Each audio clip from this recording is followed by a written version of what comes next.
Hi, I'm Rob Pardo. I work at Bonfire Studios, formerly at Blizzard Entertainment. So we're here at the View Conference in Torino, Italy. I wanted to start by having you talk a little about the topic of this conference, which is about basically what you've learned in your career.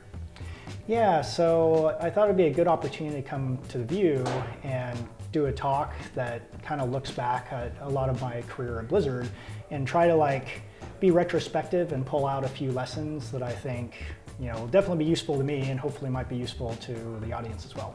What's the top thing you learned from your time at Blizzard? Probably the top thing is the high level thing is to make really great products is really hard and takes a lot of really talented people working closely together. I mean, it sounds simple when you say it like that, but there's a lot more things that go into it, but if that's the highest level value, it would be that. One of the things as a journalist, I've always thought of when it comes to Blizzard, going back to the early days, is you guys always came out and said, the game will be ready when it's ready, right? How important is that to not come out with, the Hollywood style, it's going to come out on this date, at this time, and actually give the time needed to develop these titles? Well, honestly, I think that's the only way the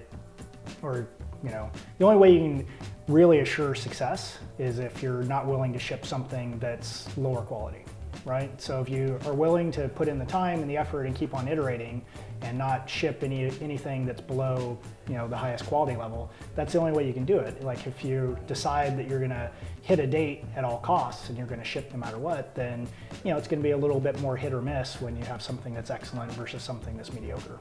But it's something that we see year in and year out in the games industry when people are big corporations and financial guidelines and all that kind of stuff that you guys always stuck to your guns with that.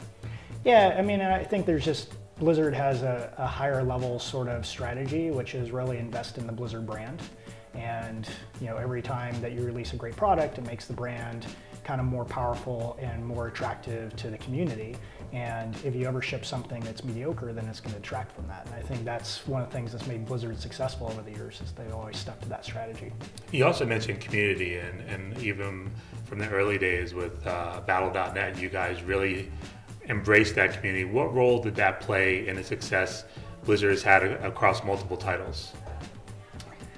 I think it's just always been the focus on, at least in the later years, on doing online multiplayer games and having their own platform to be able to have the community on, which I think has been very powerful over the years for a number of reasons. First of all, it just kind of gives the community some place to go and play Blizzard games. And then as time went on, ends up being a platform that all the games can be on, and the Blizzard community can kind of cross-pollinate across all the games. What do you think it is about World of Warcraft that has stood the test of time, even amongst all the competition today with free-to-play? I think that's a complicated question. I think it's a lot of things, but I think ultimately with any great game, it really is, it captured people, it engaged people for many years, and now it's just, even the people that haven't played it, it's kind of this nostalgic memory that they have, not only playing the game itself, but engaging with their friends and the community around it. When it comes to World of Warcraft, you also were a key producer in bringing that to Hollywood. I wanted to get your thoughts on what it was like to see those characters on the big screen. It was a pretty amazing adventure, actually. Just taking that property and working with Hollywood and trying to figure out how do movies even get made, and then getting to work with a lot of talented people to try to realize that universe, which wouldn't be able to be done 20 years ago. It's just that visual effects has come so far along. They're able to do something like they did with the orcs, for example, and really put Warcraft works on screen, which was pretty amazing to see. And performance capture was a key part of bringing those orcs to life. That's something we've seen become a mainstay in video games as well. What's it been like from your perspective, being able to see gaming and then the Hollywood side kind of learn from each other as pushing new technology forward? Yeah, absolutely. I mean, certainly at Blizzard, we had the cinematics department, which, is staffed with a fair amount of people that come from the visual effects industry. And then visual effects industry, I know, also looks at, kind of a lot of the top game companies that are investing in cinematic content.